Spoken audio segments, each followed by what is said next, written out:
Ladies and gentlemen, coming to you live from the Lucky Dog studio in a hidden location somewhere in the upper Midwest of the United States of America, it's a brother making his own way but with all the wrong opinions. Welcome to the Morning Night Live with your host, the one and only Dawg Knight. Oh yeah. Hey. What's up, people? Good morning, everybody. Welcome to the Morning Night Live. I'm your host, Marty, also known as Dawg Knight on the internet. And welcome back to the Dawg Knight Channel, where...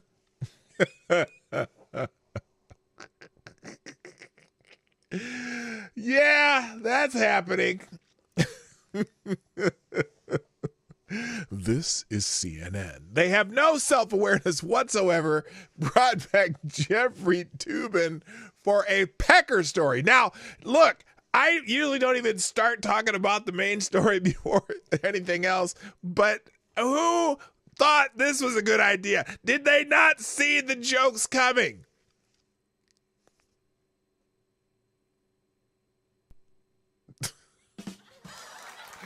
Wait, why is that so soft? Turn that. What the hell's going on here? What happened? No. Stop. No. What happened? What happened with that? Could you even hear that? Why is that so quiet? Oh, the volume got turned down. Try this again. Hey, there we go. Anyway, I couldn't believe it. I saw it and I couldn't believe it, and I just had to laugh. And I'm going to laugh about it more in a minute. But let's just go into a regular show. I don't have a whole lot of stuff today. So this would be a great day to hijack the show. You know how that works. And if you don't, it'll pop up in the chat somewhere. Anyway, at this point, CNN is like the serial kill, taunting police by leaving cryptic hidden clues. Let's see if they even notice. Yeah, I mean, did they not?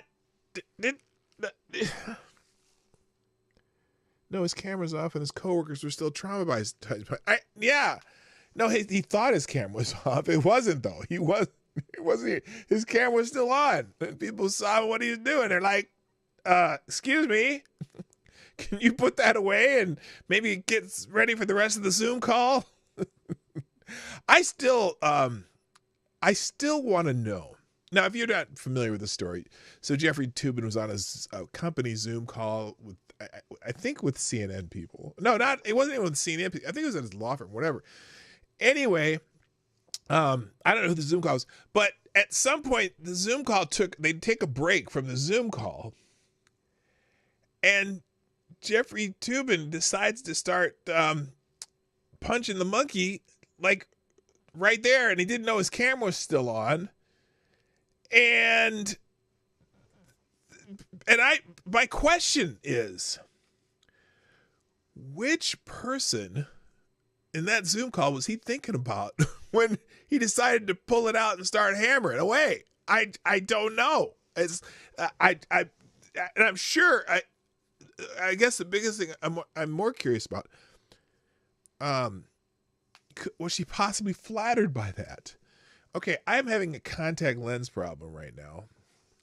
I apologize. I probably shouldn't play with my eyes on screen. But anyway, let's just say hi to everybody. I'll just look out through one eye today, and we'll figure this out. So anyway, it'll probably eventually correct itself. It usually does. First, a chat over on Rumble. Mr. Avocados Diablo gets the bell.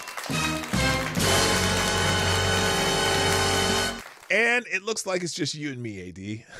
It says there's 5 people at Rumble, but I only see one. That's you, who's put something in the chat. So there you go. You get the bell, and you get the whole room to yourself. On YouTube, but now since you're lonely on Rumble, you're not lonely on YouTube, but you did get the bell on YouTube too. Thank you, Avocados Diablo. And this contact's really bugging me. I'll figure it out. Also, good morning, Kara Soldier, Trippy Liberty. What's up, my brother? Good morning, Simon Wolfwood, Tyre Alexander, The Scourge. Oh, wait, what the hell did I just do? What the hell did I just do? What? No, wait, how did that happen? Oh, what did I click that opened this window? Oh, that's weird. Anyway, also, good morning to Special Can Acid, Sure You Gospel, who can't hang around, but thank you for tweeting out the show. Good morning also to Zed the Snarky, Tyler F. Is that really everybody? Wait a minute. What the hell's going on? Are there only 19 people here? And this is it in the chat? Y'all better start talking. What's going on? Is the stream still streaming? Oh, I see what happened here. The scrolling doesn't work. That's what's happening. Okay, there are more people. Good morning. Did I say Tyler F already? Hello, Tyler F. Is that Starkey's Scan Asset? Amazing disgraces in the house. Attack Alpaca. And Patty O Furniture. So at least there's a handful of people here. All right, I'm sorry. I got to fix this content or it's going to drive me nuts. So please bear with me for just a moment or two. I'll be right back.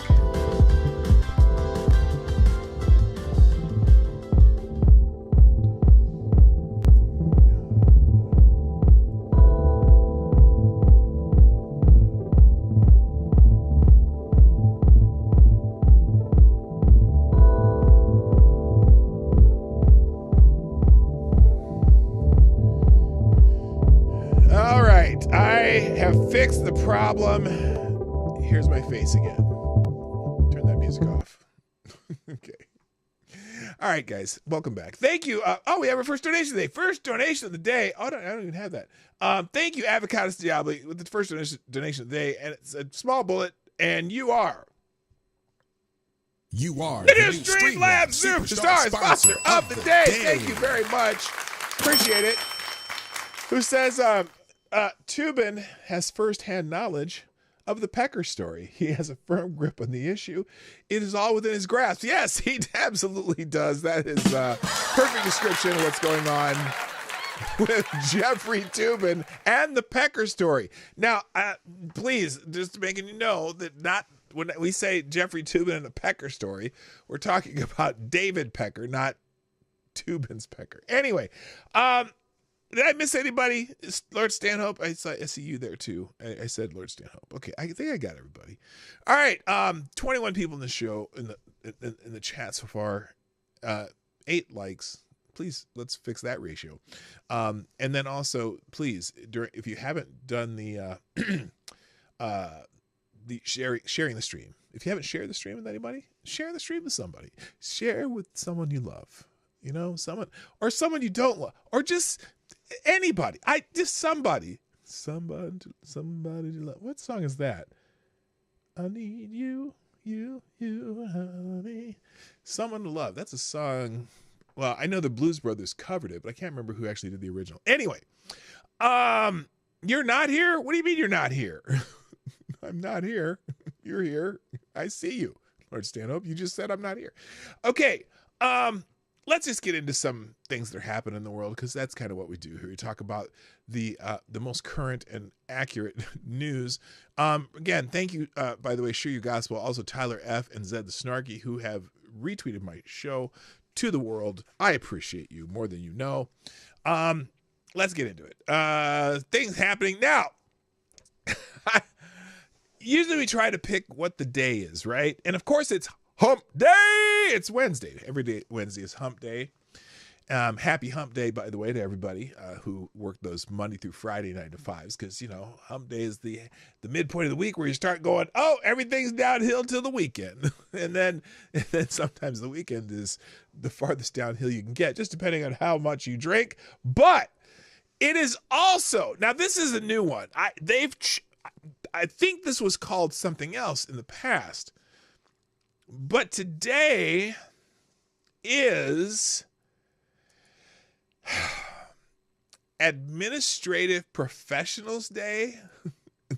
Happy Administrative Professionals Day. Is that like a fancy word for secretary? I think it is. I think it's kind of like, you know, when they used to call the janitors what was the word for them? They were like sanitation engineers or something like that. They're trying to make your job sound really super duper cool and important and official. So apparently, instead of secretaries, they now say Happy Administration Professionals Day. Well, whatever you call them, appreciate the people around you that do the just little jobs and the things that keep your business or your whatever thing going. Except for Jerry Toobin, which is your own hand. Anyway, so people are celebrating Administrative Professionals Day by saying thank you to their administrative professionals. And so now I'm curious here. This is one I want to see this because this is somebody, I don't know who JMO Paulson is, but this is like, I want to see what this message says because I was curious. I got a feeling that maybe this is something strange. Is this? Let's see who this is. Oh, hello, executive. Well, hello to you Sarah too. Referee from Suits. Oh, Sarah Referee. Oh, from the show Suits. Anyone watch Suits? I think it's a pretty good show. I think it's all in reruns, but anyway, hello, Cheryl Referee from Suits. What? Here, I'll go back just enough so you can, what is Cheryl Rafferty? Oh, Cheryl Rafferty from Suits, not to be confused with Men's Warehouse, which is, a suit store. But anyway, Cheryl Rafferty from Suits. From Suits. Listen, I am here with a very friendly reminder for you that April 24th is Admin's Day. And you know what that means? That is the day that you are going to show your executive assistants how much you appreciate them. Now, executive assistants. See, you can't have a secretary anymore because I guess apparently secretary must be sexist or something, or I don't know, because I guess it's not just women, but you notice that most of the people in these pictures are women. But anyway, what's she saying? I know because I played Donna on Suits. Wait. Because I pretend to be something on a television show, I know how important you are. Because, live without your executive assistants. So I would like to shout out all the admins, all the executive assistants out there. All the secretaries. No, because I played the pretend version of you. I know how challenging your job is. Do you? And I know what rock stars you are. Yes, and I bet you type 70 words a minute too. Is off to all of you. So happy April 24th. Happy EA Day. Happy Admin's Day. Happy day. Happy day. Yes. Okay. So there's nothing wrong with their message. Okay. It actually, truly, if you have someone at your job that does all that little tedious crap and answer phones, type and makes whatever, make sure you show them that you appreciate them today. So I'm not saying anything snarky about the actual day, the sentiment, just the fact that they changed the name of it is just weird. And it's one of those politically correct things that we do in our society these days, and so on and so forth. So anyway, also, as I already mentioned, today is Hump Day. And I don't know where Mike is. Mike. You know what today is? Guess what today is? Hello, Green Badger Outdoors, by the way. So happy Hump Day. Now this is this is funny. The meme is cute. It says, seems like only yesterday I was getting called a conspiracy theorist by Fruit Loops like this person. Yes. That is somebody's administrative, what do they call it? Administrative professional. That's somebody's administrative professional protecting themselves from the coof, I guess. There you go. Okay, I have nothing else to say about Hump Day. Also, in the news, Reggie Bush. Now, do you remember? Now, maybe you have to be a sports fan to know about Reggie Bush. Reggie Bush was I believe the 2005 Heisman Trophy winner. He won the 2005 Heisman Trophy, and his Heisman Trophy was rescinded by the NCAA, which I didn't know. I didn't know that the NCAA actually is the awarder of the Heisman Trophy. I thought it was the New York Sports Club or whatever, something like that. But that's not, by the way, that's not Reggie Bush. That is that is a character in Happy Gilmore. I can't remember the character's name, played by Carl Weathers. He's Happy Gilmore's golf coach. But anyway, Reggie Bush is getting his Heisman back. And the reason he lost his Heisman was because apparently USC, I think he played at USC, gave him a little bit too much money. Now here is, I think, is this the story? Let me see if this is the story. For me, and we decided that it'd be University of Southern California. You could literally walk into that stadium and everybody wore your number. It's home. It's home. It'll always be home. Okay, I don't know what this is, but anyway, he's getting his Heisman back. Reggie Bush is getting his 2005 Heisman Trophy back. ESPN learned, with a formal reinstatement of the trophy coming today. The decision comes amid what the Heisman Trust calls enormous changes in the college football landscape. So here's a story from ESPN. The Heisman Trust decision comes after Bush forfeited his Heisman in 2010 in wake of a significant NCAA sanctions for USC, which included Bush receiving improper benefits during a Trojans career that spanned from 2003 to 2005. As part of the decision Wednesday, the Heisman Trust is returning the Heisman Trophy to Bush and a replica to USC.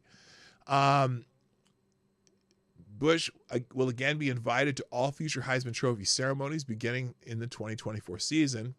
Personally, I'm thrilled to reunite with my fellow Heisman winners and be a part of the storied legacy of Heisman Trophy, and I'm honored to return to the Heisman family, Bush said in a statement to ESPN. I look forward to working together with the Heisman Trust to advance the values and mission of the organization. So the decision to reinstate the Heisman was based on a deliberative process by Heisman Trust to monitor a sea change in college athletics in recent years. That trust cited fundamental changes in college athletics in which rules that have allowed student-athlete compensation to become an accepted practice and appears to be here to stay. So, because of the new rules where students can profit off their likeness being used by universities, basically they're allowing students to get paid. In fact, if you now remember, I know we talked a lot about Caitlin Clark, and I know a lot of you could care less about Caitlin Clark, but let's use her as an example. Caitlin Clark, the phenomenal women's college basketball player for the University of Iowa, made $3.2 million as a college athlete because she was just a phenomenon, and everyone just wanted to, something to do with Caitlin Clark. She had deals with State Farm and Nike and a bunch of other places. She made $3.2 million as a college student. So the idea that Reggie Bush, they took his Heisman away because he got some compensation. Because of that change, the Heisman committee says, or whoever does that, says that we're going to give him his trophy back. Now, it's interesting to me, though, that they're giving it back. Maybe because those weren't the rules then. So are they going to give Pete Rose his... they're going to put Pete Rose in the Hall of Fame now, too, because the sea change landscape, the fact that they have teams in Las Vegas and, people gamble on other shit. Michael Jordan gambled on a lot of stuff. Now, didn't necessarily gamble on his own sport, I guess, but still. So who knows? But anyway, I just thought it's very interesting. Also, now there's been a flurry of recent reports from Heisman winners for Bush to get the trophy back. Most public came from former Texas A&M star Johnny Manziel, who said earlier this year he would skip the Heisman Trophy ceremony until Bush's trophy was returned. Both USC's Matt Leinart and former Bush teammate and Notre Dame Heisman Brown and Notre Dame's Tim Brown are Heisman winners who have been outspoken publicly about Bush's trophy being returned. So some of these athletes are celebrating him getting his Heisman back. So I just think that's an interesting story. So anyway, yes, give Pete Rose the Heisman. Yeah. Now, I still think Pete Rose should be in the Hall of Fame. His on-field accomplishments, personally, I think they outweigh whatever issue he had with gambling. Now, and look, have they let Shoeless Joe Jackson back in? I don't think they have, though. Here's the question, though, which only happened because he was black. Getting him getting the statue, him losing the statue, or him getting the statue back. Which one happened only because he was black? Oh, obviously, him losing the statue only happened because he was black. Well, maybe the latter too. But the first one, no, he was absolutely the best player in college football those years. But yeah, the second two, probably both, I would say, in a sense. Well, maybe. I don't know. I'm not going there anymore. All right, let's move on. Also in the news, Alec Baldwin is still in the news because of that incident with the lady who's trying to get him to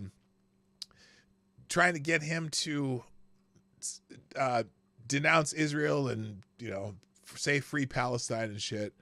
Apparently, oh my God. This was the same one. She was screaming at Billboard Chris, the guy who wears the sandwich boards that talk about not transing children. This was her yelling at him at some event. Oh, hi. Oh dear. Oh no. That's unfortunate. Wow.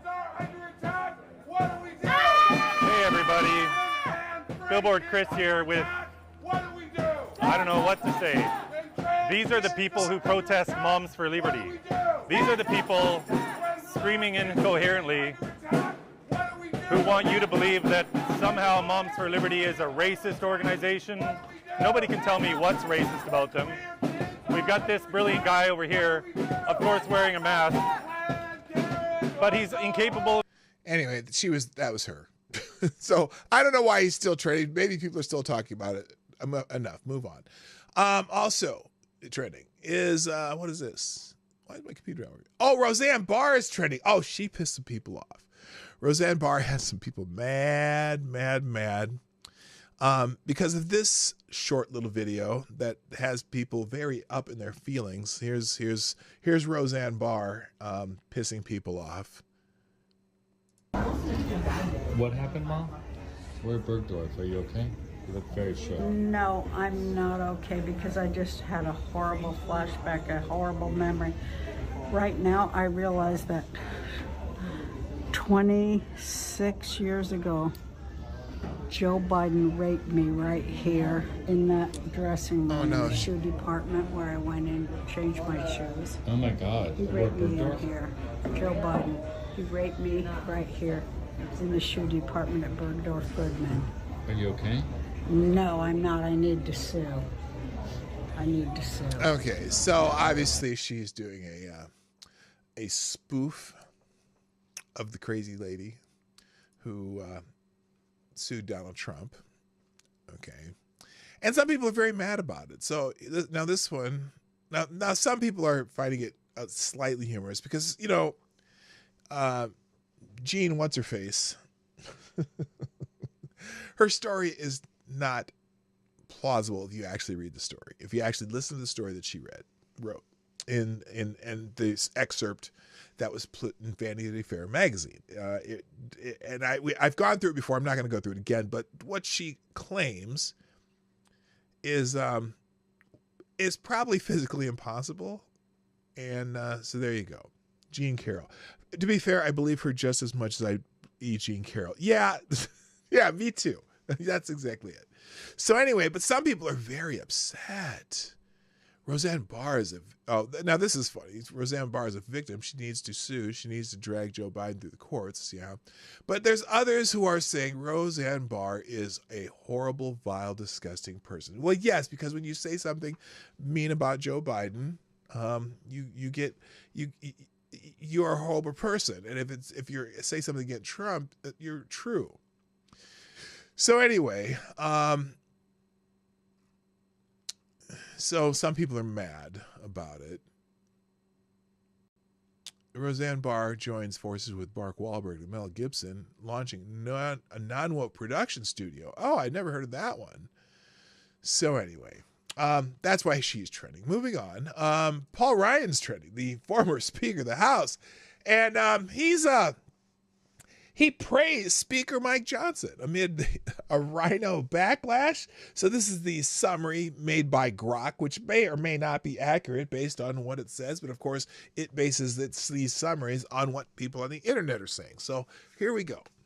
Former Speaker of the House Paul Ryan commended current Speaker Mike Johnson for his performance in the House, highlighting Johnson's ability to navigate the political landscape and make his presence known. However, the praises sparked mixed reactions, with some accusing Johnson of allowing Democrats to steamroll the House and push the Biden administration agenda through, labeling him as an establishment pawn and a rhino, Republican in name only. Despite mixed reactions, Ryan's praise underscores Johnson's ability to find his footing and voice in the House. Well, that's the greatest praise you can get on the planet from none other than Paul Ryan. If you want to read the Breitbart article, you can. I'm just saying, look, is Paul Ryan a bad person? No. Is Paul Ryan an establishment lackey? Sure he is. But, I wouldn't say he's a Republican in name only. I'm just saying he's soft conservative. So, and plus, Paul Ryan is also a member of the Fox News or Fox Corporation Board of Directors, too. So that gives him a little extra clout. But yeah, Paul Ryan praising someone who isn't exactly a way to endear someone to me. Yeah, exactly. Johnson greater than Pecker. Oh, well, if you're going to put it that way, sure. But the Breitbart article is not so friendly as the Grok description. Democrats steamrolled Johnson by successfully pushing Biden's administration agenda through the House. Johnson gave Biden pretty much everything Biden asked for without having to concede much in return, Punchbowl reported. The Democrat victory was a reminder of how some Republicans often decline to use their capacity to push conservative policies popular with the base. Democrats often appear to use their power without qualms, which is true. When the Democrats are in power, they don't give a fuck what Republicans want. They push their agenda and don't allow anything to stray from it. Republicans, for some reason, have this bad habit of wanting the media to love them. And that's just not going to happen, even when they do love you, like they love Eye Patch McCain and they loved John McCain and Paul Ryan when they would be pushovers. But when they were actually pushing conservative things, then the media hates them. And so, actually, the media hates them either way.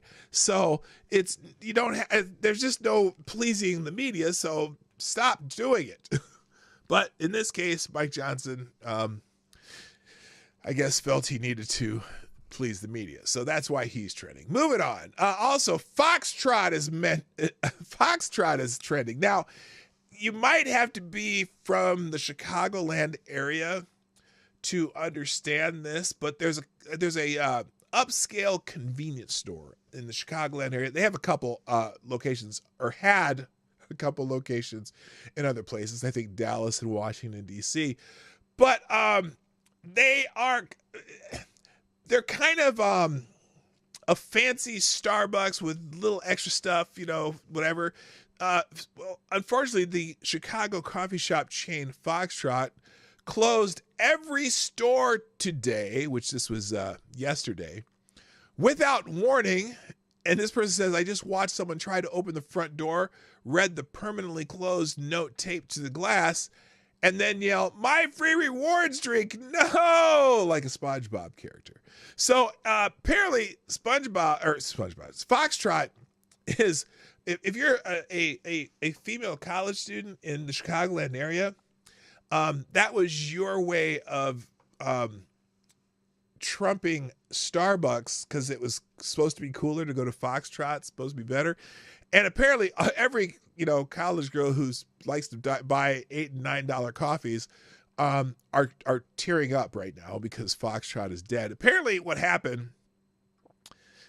here's one place: they shut down the store and just left the almond milk out and someone's half-made coffee drink. I mean, they literally abruptly closed every store in the chain. And apparently they had merged Where is it? There's somewhere it says here it merged. Well, here, Prince attorney Laura Feldman spoke with CBS Chicago on the possibility that the sudden closure yesterday of Foxtrot and Dom's might have violated federal labor law. Oh no! Well, here's a story. There's 2 stories on it. Here it is. Foxtrot, Dom's Kitchen, and Market closing all Chicago stores months after a merger. They had a merger. Yes, overpriced shitty coffee, exactly. 35 Foxtrot and Dom's stores. Dom's, I'm familiar with Dom's. I had been to Dom's when I was in Chicago one time. And they were nice little markets. 35 Foxtrot and Dom's stores closed abruptly Tuesday, devastating some shoppers. I partially moved to Chicago for Foxtrot, one customer said. Oh my God, if you moved to Chicago for a coffee shop, you're wild. That's wild. Hello, Ravon Harris, by the way. So here it is. Foxtrot and Dom's Kitchen Market abruptly closed stores across Chicago Tuesday, nearly 5 months after the 2 local upscale grocery businesses announced a blockbuster merger. Customers arriving at Foxtrot and Dom's locations Tuesday were greeted by signs saying the stores have closed permanently and thanking customers for their patronage. How do you close 35 stores all at once? How does that happen? Dom said in a statement that all 33 Foxtrot stores and 2 Dom stores were closing effective Tuesday. That includes Foxtrot locations in Dallas, Austin, and Washington, D.C. We explored many avenues to continue the business, but found no viable option despite good faith and exhaustive efforts. The company said in a statement, "We understand this news may come as a shock, and we apologize for any inconvenience it may cause. We genuinely appreciate your understanding during this challenging time." Foxtrot, the upscale convenience store and cafe, was a startup founded in Chicago, opening its first store in 2015 in Fulton Market, according to Cranes. After multiple fundraising rounds, Foxtrot expanded to... Wait, fundraising rounds? They did fundraising? What? They expanded to other Chicago neighborhoods as well as Texas and Washington, D.C. The company was also expanding locally and had at least one failed bid to open Andersonville after fierce pushback from small business owners in the far north side neighborhood. Dom's founded by grocery industry veteran Bob Mariano, opened its first store in Lincoln Park in 2021. That's the one I went to. I was in Lincoln Park. We stopped at Dom's. Before expanding to Old Town the following year. The Old Town Dom's took over the building, blah, blah, blah. They announced a merger in late November, creating the new entity Outfox Hospitality that would contribute to both brands' growth locally and nationally. Company leaders said at the time, the merger came after stock market woes caused Foxtrot to issue layoffs. The abrupt closure left employees and customers in total shock Tuesday, with many trying to visit the stores one last time while employees were seen hugging and leaving with merchandise. Some Dom's employees even shared a collective drink outside the store early Tuesday after hearing their jobs were gone. Well, I hope they put some whiskey in that shit. Come on. 5 months after they merged. Now, what's this? CBS News that says that let's hear the story.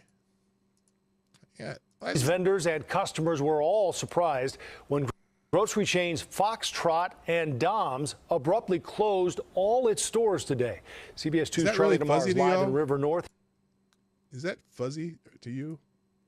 It's sure fuzzy to me. Why is this so fuzzy?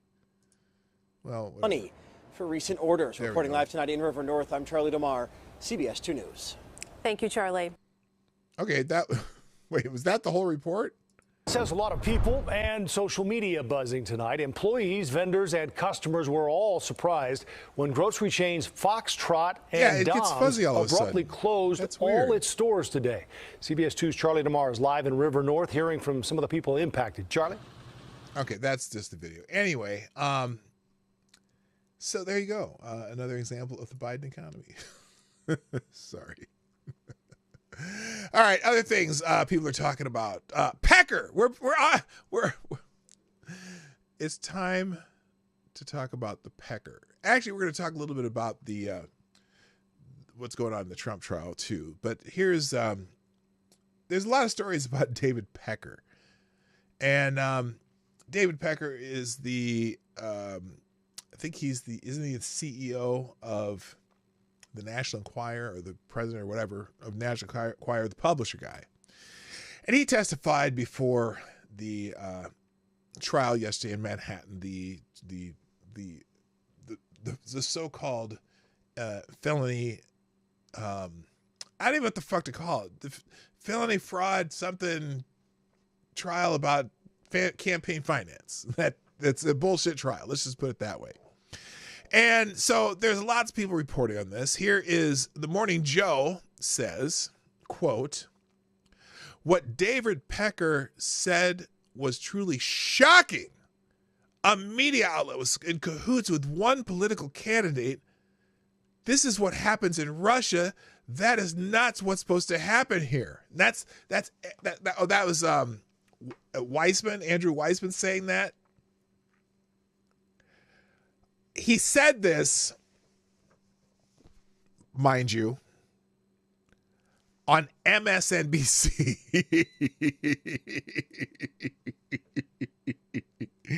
He said this on MSNBC. What shocking. A media outlet was in cahoots with one political candidate. This is what happens in Russia. Russia. That is not supposed to happen here. Are you fucking kidding me? How damaging is this? It's, we knew all of this, a lot of every it over the years. Media outlet that's though, in of bed how with Joe ugly Biden. It is, and a look behind the curtain kind of the process, and how the Trump campaign, according to David Pecker, worked directly with him and the Hillary Clinton campaign that planted stories with the New York Times. Are you kidding me? National Enquirer to get these stories planted that could be damaging to his opponents in 2016. Shit. What did you hear in that testimony yesterday? Which way did it cut for you? So I think there's both a legal aspect to that, and I think there's sort of a big picture aspect that might be viewed as sort of a political repercussions aspect. I thought what David Pecker said was truly shocking, and the only reason that I think we're maybe a little bit inured to what he had to say is because of Fox News and Dominion. Andrew, what fucking network are you on right now? Are you kidding me? There's a reason it's nicknamed MSDNC. Oh my God. Oh my God. Thank you, Avocados Diablo, dropping another small bullet in the tip jar. You're still the Streamlabs Superstar sponsor today. Oh, I didn't do the donation goal today. I didn't update it. So here, let's start over. It's because that's not correct. End goal, and we'll change this right now.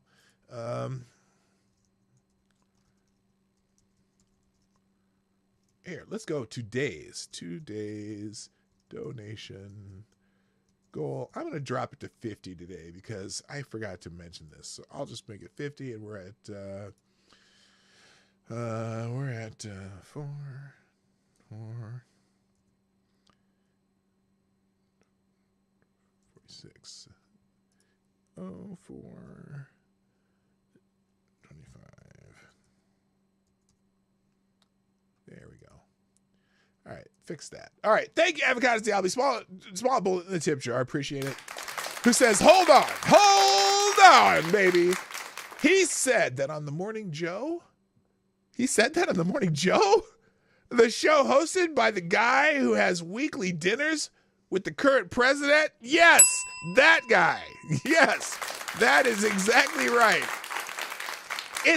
I cannot believe that Andrew Weissman thinks this. Here he is still. Back, what he said was that a media outlet, even if it's considered maybe a down market media outlet, was in cahoots with one political candidate.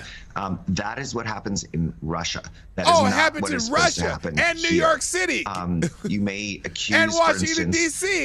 news and outlets everywhere. for having biases, but that is far different than having an explicit agreement with a candidate only promote stories that help him, squash stories that would hurt him, and to disseminate stories that are denigrating your political opponents. He talked about being at ground zero of that sort of.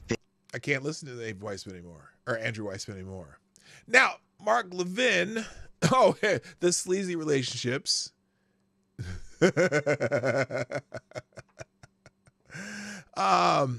What is this?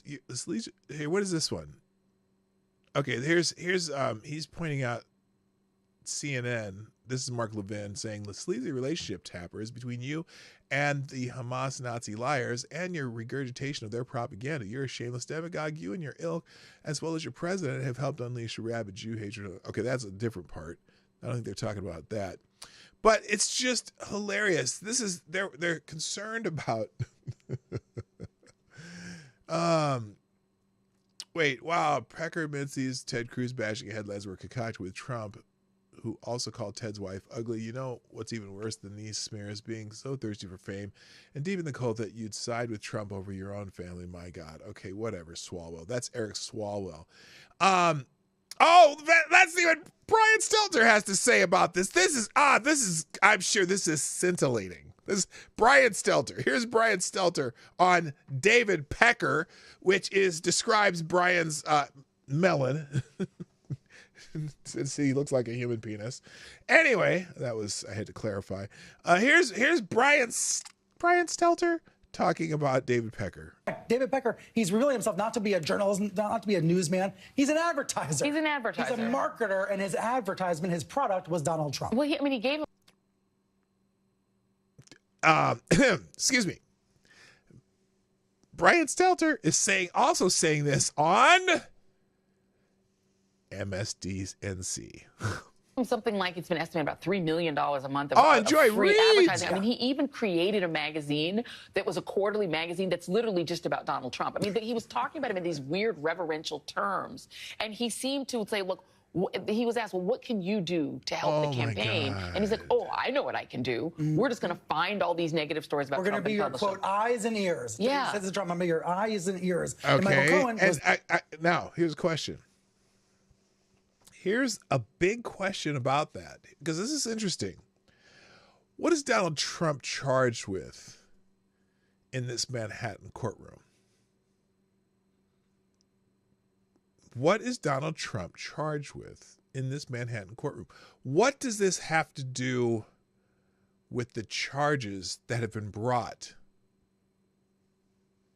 Remember, the 34 counts are all coincide with every check that was given to Michael Cohen to pay back Stormy Daniels.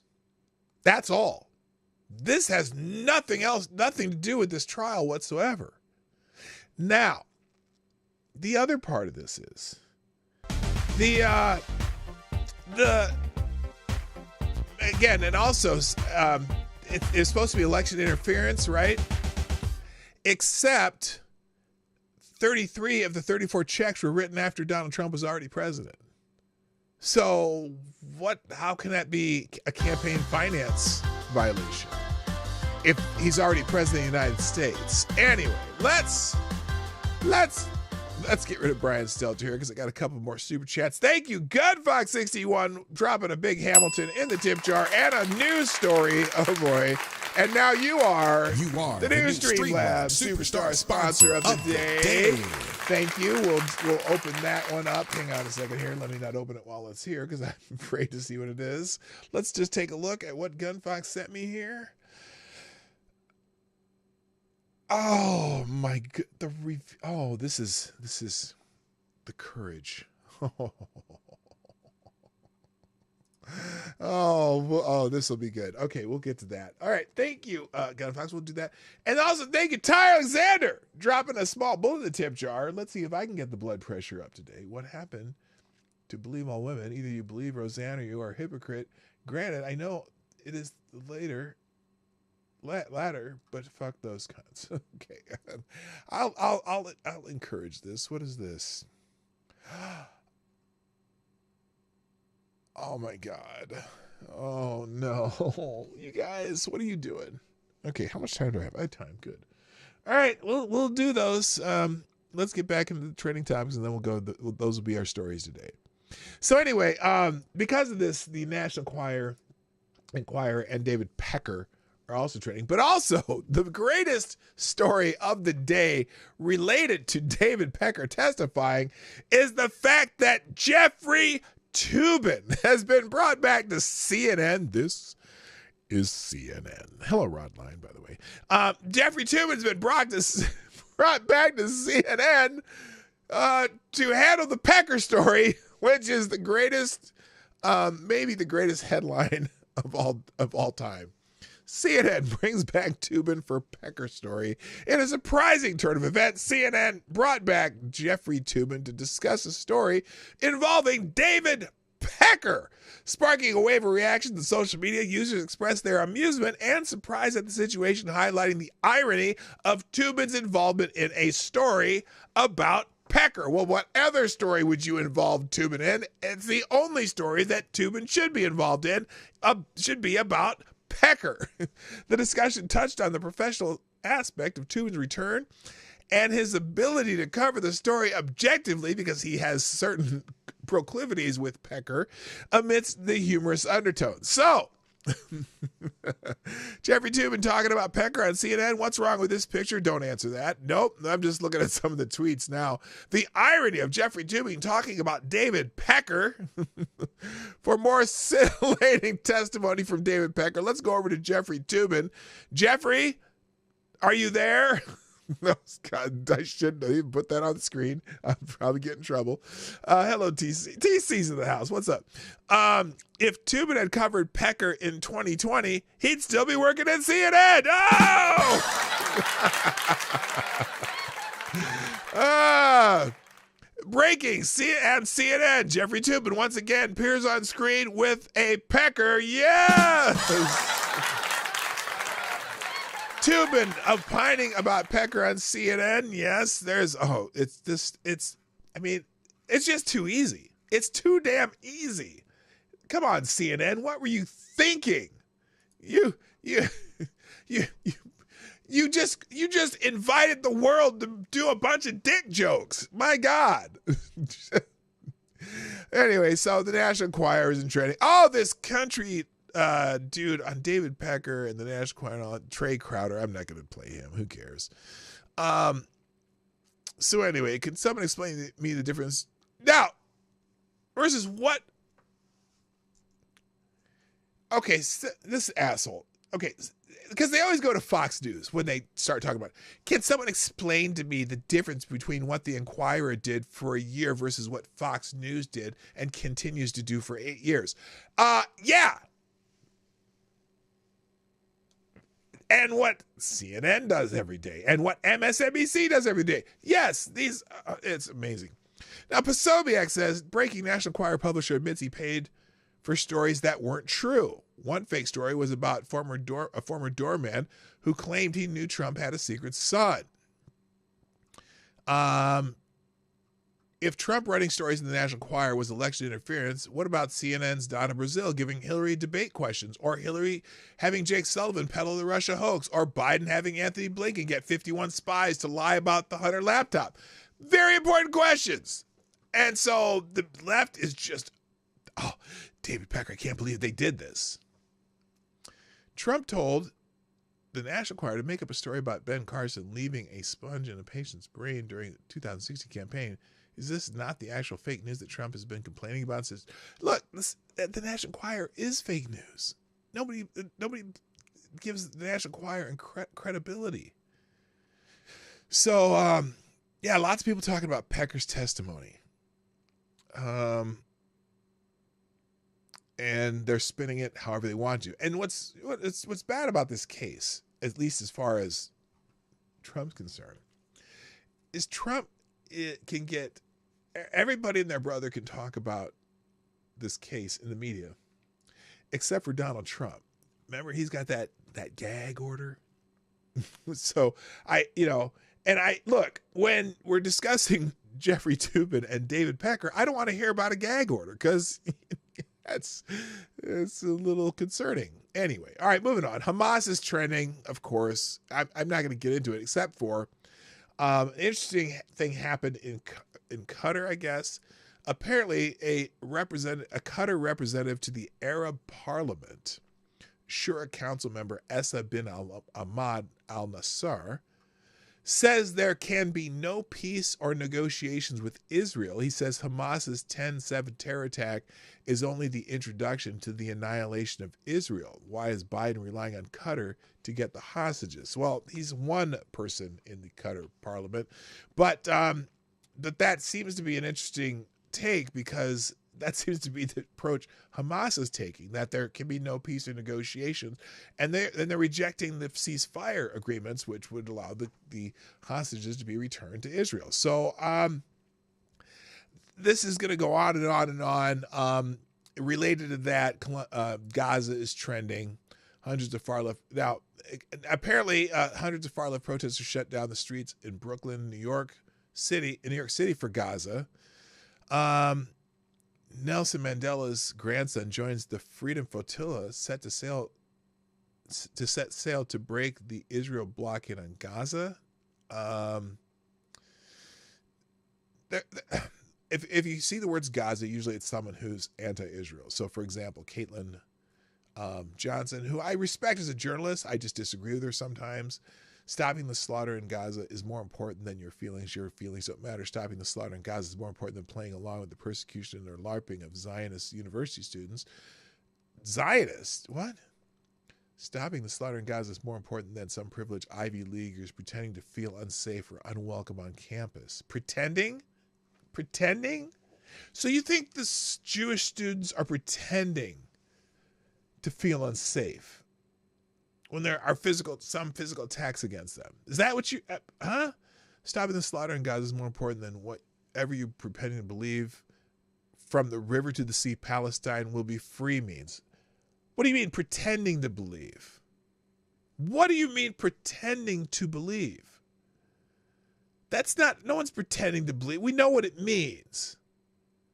It means the expulsion of all Jews from the land. That's what it means. Stopping the slaughter in Gaza is more important than making sure everyone says all the right words and condemns Hamas with sufficient fervor.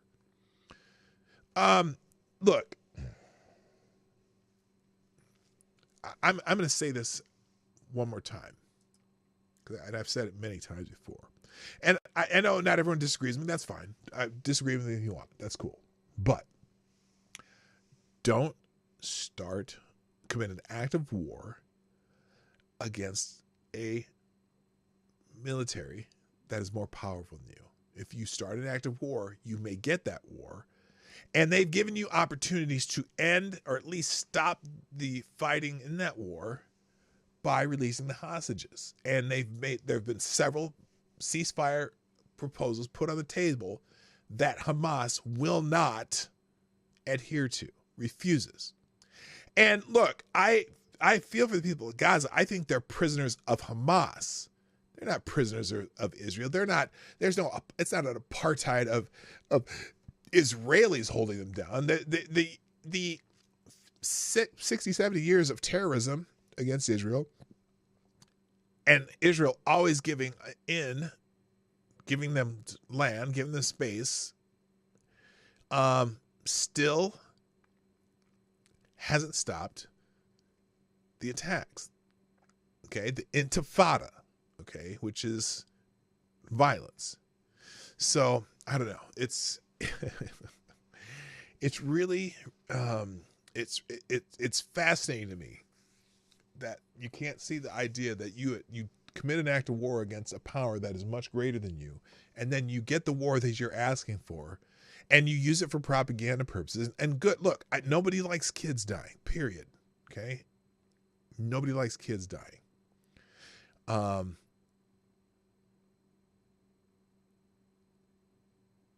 So end the war. What do you do to end the war if you don't like kids dying? But there's a martyrdom culture embedded in Hamas also. And there's a propaganda culture embedded in Hamas. And, now Is Israel falling in that trap? Maybe a little bit. But I think Netanyahu is just like, fuck it. You do it. You do it or not. Fix it or not. The way to fix it is we'll do a ceasefire if you release all the hostages. So, it's a tough subject, but I don't know. It's just tough. Columbia University is trending because happening right now, Columbia University president Minouche Shafik had initially given a midnight deadline for the protesters to disperse. Then at 8 a.m., and then 48 hours, she continues to back down from her position. Apparently, they're now coming to an agreement. In the agreement, the students will still be able to protest and will be able to leave on their own free will. Also, the college moved to hybrid learning because of the disruption they caused. All of the students will not be punished. Why is she still president of the university is the question. I don't know. What are they going to do? Because they tell them to disperse, are they going to? This is it's 1968 all over again, man. It truly is. A Jewish student taking part in the encampment at Columbia University says he feels 100% safe, and that U.S. officials are trying to evade Israel's war crimes by focusing on anti-Semitism on college campuses. So there might be some of that too. There are some Jewish students participating. I wonder if they know he's Jewish, though. AOC and Ilhan Omar claim the protests are peaceful. Let's check in on Columbia University.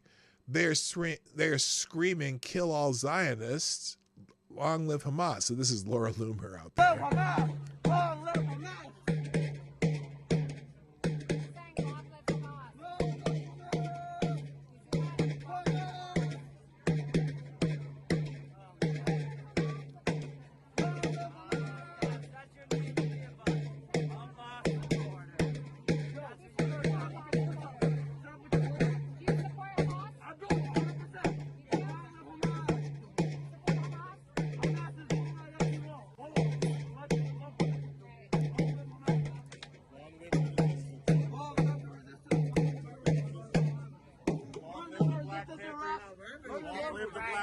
Justice out here. The young lords. Long live the abolitionists. Long live Harriet Tubman. Long live Frederick Douglass. It's wild how they equate. See who they're adding in there. They're saying long live the Hamas, long live the Black Panthers, long live abolitionists, long live Harriet Tubman. I don't relate those to each other. Sorry. But anyway. And then now this is, will you be ready to rally for your comrades? So, you know how I said a lot of these protests are just opportunist. It's not all of them. Some are there for that cause. But whenever you start hearing will you be ready for your comrades? Here's one that Andy No put up. But we will know, because of that, in advance of an imminent sweep. We are entering a period of high alert for the next 3 days. And that is why I urge all of you to talk to your friends as well and let them know that we may need people to turn up quickly, en masse, in front of the encampment to defend the encampment. Now, so they have one of these Chaz-like places. I think this is at Yale. Is this at Yale? I can't remember where this is. Is this at Columbia or Yale? No, this is at Columbia. They have a Chaz-style occupation, like tent city, that they're claiming is a sovereign place. And so they're apparently the university is demanding they take it down. And so they're talking about how they're going to stay in that spot. Will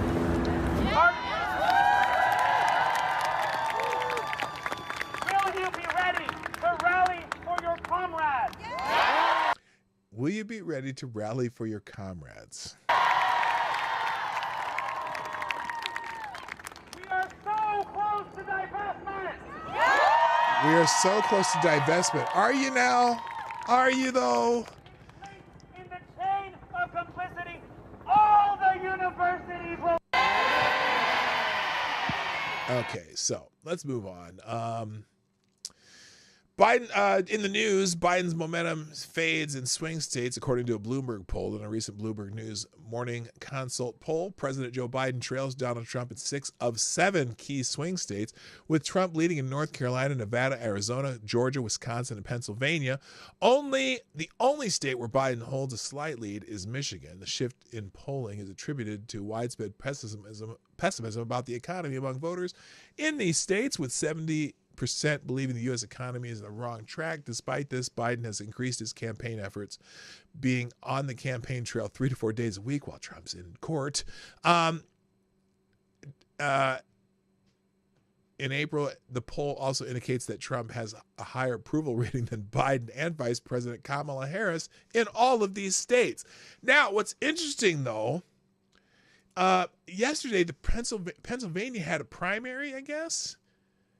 And apparently Nikki Haley still got 16% of the vote, or 16.5% of the vote in the Republican primary.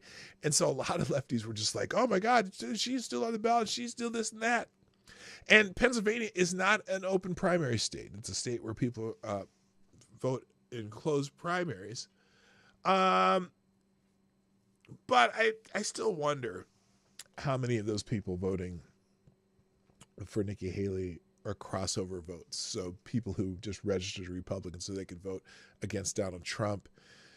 But anyway, this poll this latest poll shows that Biden is still losing in these swing states, and it'll be interesting to see if the lawfare tactics actually translate to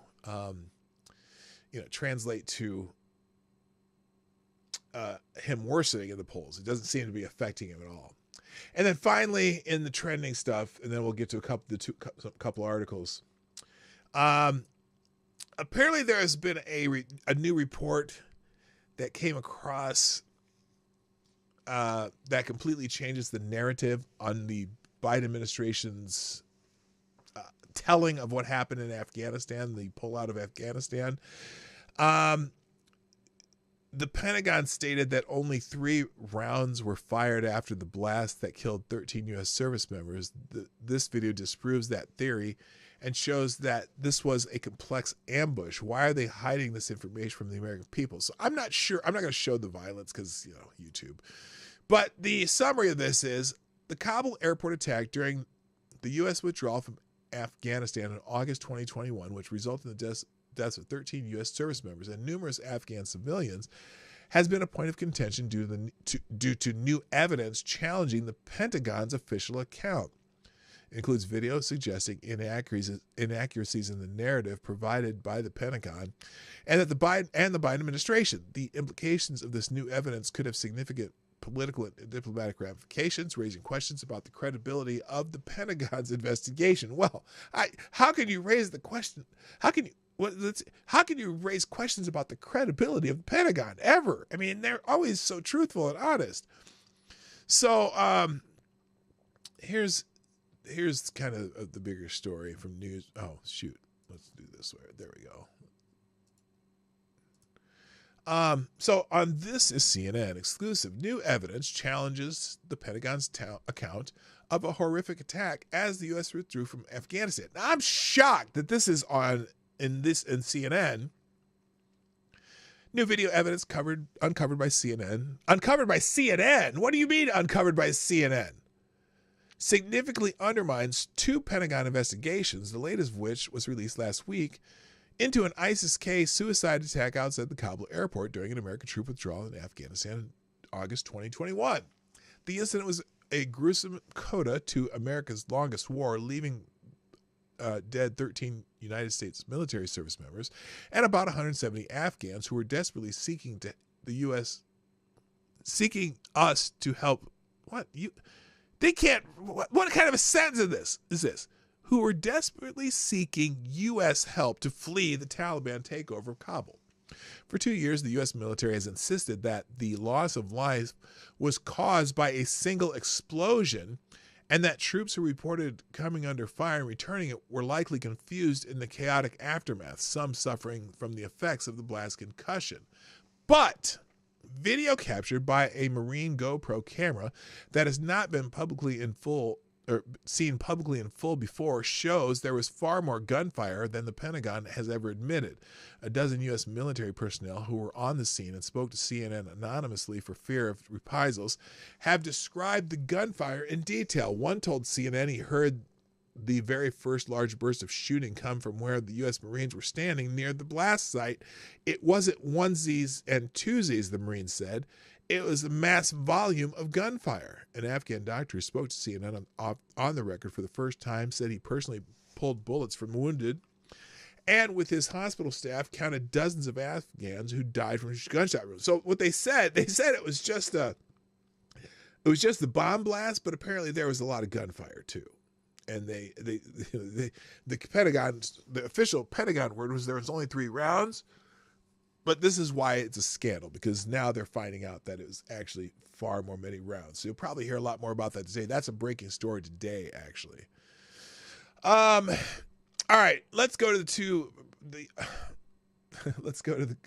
article Gunfox sent me, and we'll do Tyra's article. And then I'm going to get out of here because I'm going to try to get out of here on time for a change. Now this is an MSNBC account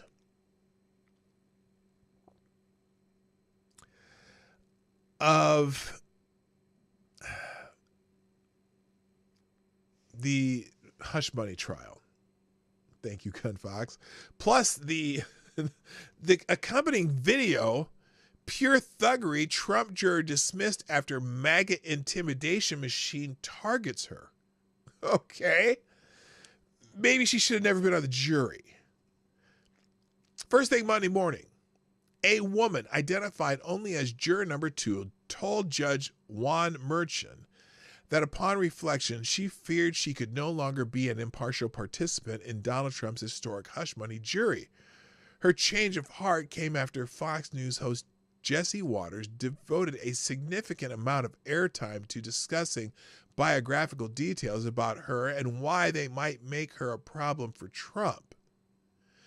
Her identity was as good as public, the jury told Merchan. He eventually excused her.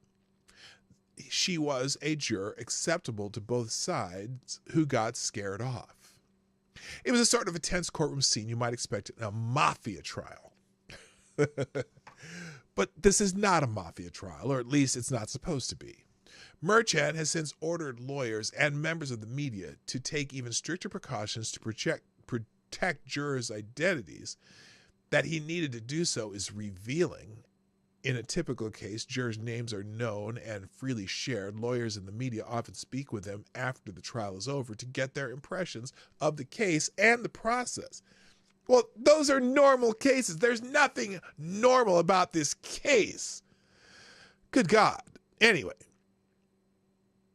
That's normal in a country where U.S. senators, billionaires, sports stars, and actors have all faced accountability in civil and criminal cases, just like regular people. Well, usually just regular charges, too. Not bullshit, made-up charges that you had to fucking shoehorn some felony into it by adding a federal law that hasn't even been charged by the federal government. So this is not a normal trial. Oh my gosh, the audacity of everything happening in this trial is just so unusual, except for the charges. How about the charges being audacious? Everyone is beholden to the same legal system. No, they're not. If they were, Hillary Clinton would be in jail for similar charges. So no, not everybody is beholden to the same legal system. Think about this, okay?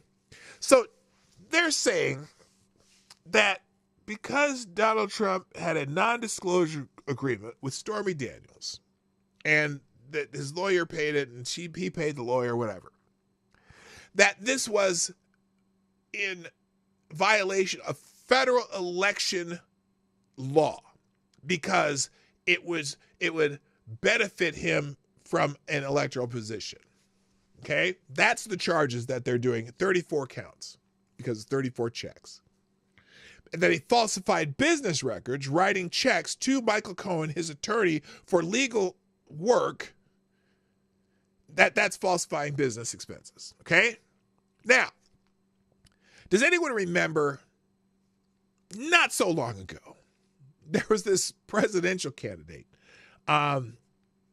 Hillary Clinton. Yeah, her. Remember? She paid a law firm, Perkins Coie. Okay, she paid a law firm she paid a law firm to hire a foreign spy, a former spy from Britain, right? To go to Russia and collaborate with some Russian spies and make up some stories about Donald Trump in order to affect an election. Okay? That's how it worked. She paid her law firm legal fees to pay this foreign spy to interfere in the election. According to what Donald Trump's charges are, that's how it would sound, right? There's no doubt she did that. And in fact, at one point, someone tried to charge her with campaign finance violations or something like that, and they dismissed it, doing the exact same thing that they're charging Donald Trump with. But in her case, she was funding a lie that cost the American taxpayers $40 million in investigations over a Trump-Russian collusion hoax. So she paid her law firm for something that would benefit her campaign, if you're using the same standard that is going on in this trial. And any charges were just poo-pooed, dismissed, not even or waived. All right? So what is this trial about then? You compare the two. At least this one, he was paying his own fucking porn star with a liar thing. Anyway. Thank you, GunFox61. Drop another Hamilton in the tip jar. It says, for tomorrow. Oh, gosh, you're trying to kill me.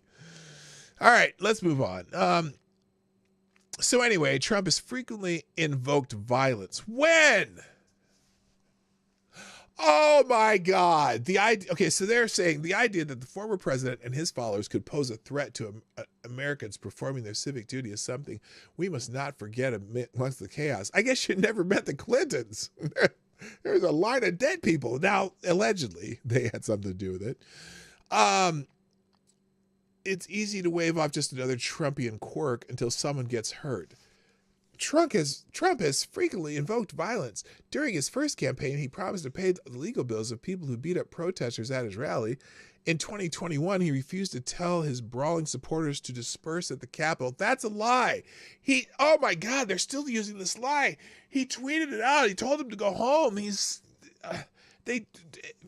Twitter took it down. Hello, Selecta Boy. He refused to tell his brawling supporters to disperse as the Capitol is being overrun with. How was he supposed to tell them, by the way? I'm just curious. How is he supposed to tell them to disperse? Can anyone answer that question? Because he did tweet some stuff, said no, don't, whatever. Holy shit. Last year, he mocked the husband of former Speaker Nancy Pelosi of California after Paul Pelosi was brutally attacked by a hammer-wielding stranger in 2022. How is that invoking violence? Is it any wonder some of the juries in this case are concerned? These 18 ordinary citizens, 12 jurors and 6 alternates have been transformed practically overnight into extraordinarily courageous public servants willing to shoulder the burden of a democracy under stress. This is not the burden that a handful of New Yorkers should have to shoulder, But now we are stress testing the Constitution in real time. Yeah, you really are stress testing the Constitution because there's a lot about this shit that's unconstitutional. Your little targeted lawsuits had one person because he was, he had the audacity, I'm using that word a lot today, the audacity to become president of the United States. I mean, he should have never been the president of the United States. That's what your problem is. Thank you, John Arnott, dropping a 5-spot in the super chat saying, here you go, Marty. Well, thank you, sir. I greatly appreciate it. You're awesome. The men and women who must determine whether the government proves Trump's guilt or not must be permitted to operate in an environment free of outside influences and threats. As a young prosecutor, the first case I tried, I was the second chair involved in 2 men who firebombed the home of a witness for the prosecution in a case against a drug kingpin named David Ronald Chandler. What are you talking about? He didn't firebomb anything. Holy shit. Chandler was immediately sentenced to death under the drug kingpin statute for the murder for hire of an informant. President Clinton commuted his sentence to life in prison in 2001. Oh, there you go. Well, the witness against Chandler's organization were frightened for good reason. The firebombing was ably handled by law enforcement, but we were worried about the jury. Under the circumstances, would they be too scared to convict? The judge didn't give us an anonymous sequestered jury, but extra care was taken with their security, and the judge repeatedly assured them and impressed upon them the importance of their duty. Our evidence was solid. The verdict was guilty. Why are you telling that? Who is writing this? Who? Joy Vance, MSNBC columnist. My friend and former Southern District of New York prosecutor Eli Honig tells a similar story about a prosecution handled involving the Genovese crime family. Near the end of a Genovese trial, with an anonymous jury, a jury asked to speak alone with the judge during jury deliberations. This is extraordinarily rare. The juror said that the jury was closing in on a verdict, but he feared reprisals if they voted to convict. The judge managed to talk him down, and the jury ultimately returned a guilty verdict, but the close call stuck with Honig. Is this sort of 11th hour twist one we can expect in Manhattan? A jury asked to speak to Merchant on Monday morning before opening statements expressing concern about the intense coverage. That juror has remained in place, but when a former president's case resembles an organized crime prosecution in this regard, except that the organized crime is the prosecution, we should heed this message. It serves as yet one more reminder that Donald Trump must not under any circumstances return to the Oval Office. Oh, is that what your argument is here? Is that what it is? It is up to the voters to reject him. The jurors in that Manhattan courtroom represent all of us. No, they don't represent all of us. They do not. I hate to break this to you. They do not represent all of us. Because a lot of us saying, what is this case about? And why, this is manipulating the law. Voters must assess the fitness of the man for office and take account of what is happening with this jury.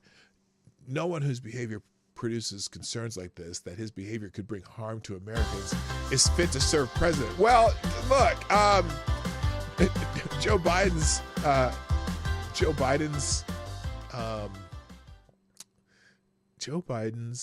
behavior does produce those concerns with me too, because he's producing a lot of harm for Americans, more harms than you can imagine. In the second of the civil defamation cases brought against Trump by E. Jean Carroll, the judge, Lewis Kaplan, impaneled an anonymous jury and told them that he recommended that they never disclose their service, even after the case was over. Kaplan also ordered the anonymous jury not to disclose identities of any people they served with. To date, none of them have come forward. Well, great, Joy Vance. She's an MSNBC columnist, NBC News, and MSNBC legal analyst. She's a law professor at the University of Alabama School of Law and a former U.S. attorney in the Northern District of Alabama. Well, thank you, Ms. Vance. Thank you, Advocates Diablo. Dropping a couple more small bullets in the tip jar. One that says, he told people he would pay the legal fees of people accused of crimes. Wow, I guess he should have just told people to donate to the bail fund instead. Yeah, that is true. And then also, AD, another small bullet saying also what they aren't telling you, That juror who asked to leave the case, her details were broadcast on nearly every media outlet, not just Fox. Yeah, that is true too. Spot on. All right. Which, yeah, that's amazing. All right. Thank you, Gun Fox, for that one. And then, do I have time? I might have time for this one too. But Tyre also dropped an article here. Oh, great. The world's first openly lesbian bishop to remove crosses, build Islamic prayer room in Swedish Siemens Church. Okay, this is from 2015. But I remember this. I wonder what the update on this one is. So this is back in 2015. Eva Brun, the world's first openly lesbian bishop, has called for the church in Stockholm, Sweden, to remove all signs of the cross and instead build an Islamic prayer room in order to welcome Muslims. Several other Christian leaders in Sweden have criticized the suggestion. Yeah, I remember this one. This is, we were just like, what? Well, if you're first you're a bishop in a Christian church, wouldn't you want Christian symbols in the Christian church? No, we want to have a Muslim prayer room. Why? This is a church. No Muslims coming here. Leasing a room to people of other faiths does not mean that we are not defenders of our own faith. Well, it kind of does. Go rent a fucking storage unit and have them do it in there. Priests are called to proclaim Christ. We do that every day and every meeting with people, but that does not mean we are hostile toward people of other faiths. Brun, the Bishop of Stockholm, explains on her website, according to SVT, thousands of refugees from the crisis in Syria and the Middle East have been making their way through Europe into Western states. Making their way? You mean forcing their way? Christian leaders remember, this is 9 years ago. Think about what's happened since. How that wave has never stopped. That's amazing.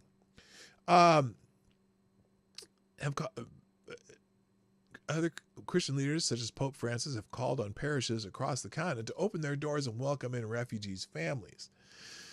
Patrick Peterson, the priest of the Oscars parish in Stockholm, took issue with Brun's suggestion, however. The church chapel cannot reasonably be equated with prayer rooms at airports and hospital chapels.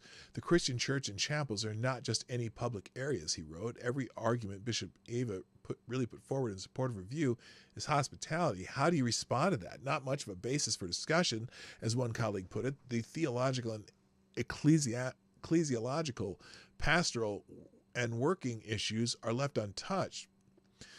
Seaman, and it's every time I say Seaman, I think of Jeffrey Toobin. Siemens church director Kiki Wetterberg added that it's wrong for a Christian church to remove its symbols.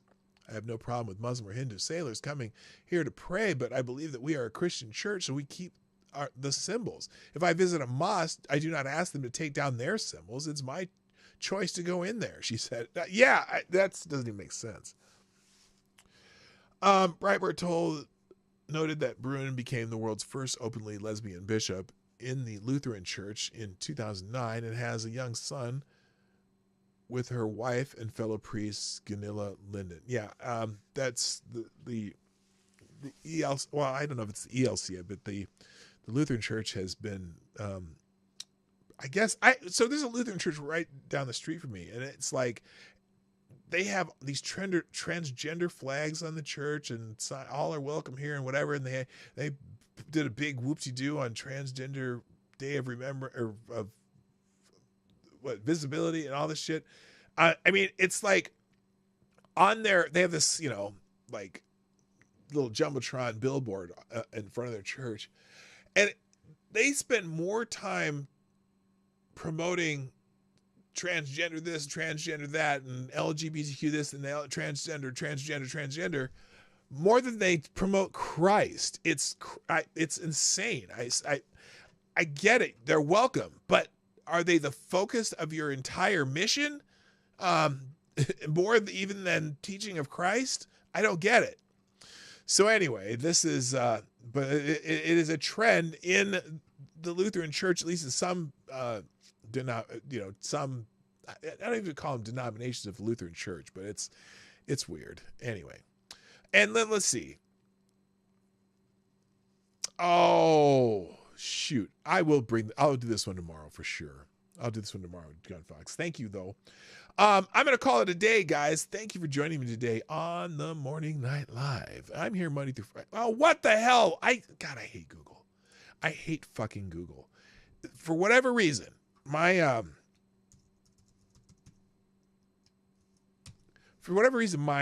every time I try to change something on YouTube, it's asking me to verify it's me. Like about once a week, I have to do this, and it happens sometimes in the middle of the damn show, and it pisses me off. So anyway, thank you for joining me today. I'm going to drop all these links in the chat and also in the description of both Rumble and YouTube. Thank you, everyone who is here today. I'm glad you joined us. Please, if you haven't done so already, hit the like button. There's 37 people, but only 24 likes. So hit the damn like button, please. And share the stream after the show. Even though you watched it, you can share it after the show. On YouTube, you can even, when you share it, you can choose to start it at when it actually begins and not all that extra stuff, which is what I usually do. And then you can sponsor the show like Gunfox, like Avocado Stably, like Tyre Alexander, like John Arnott. At pdognight.live, that's the best place because it's easiest for me to manage. But I'll take the YouTube Super Chats. I'll take the Rumble Rants, Venmo, Cash App in the description. Whatever, however you want to donate to the show, anything to keep the lights on and the internet flowing is appreciated. So, thank you. I need to go. My name is P. Dawg Knight. And I'm out of here. Bye-bye. Have a great day.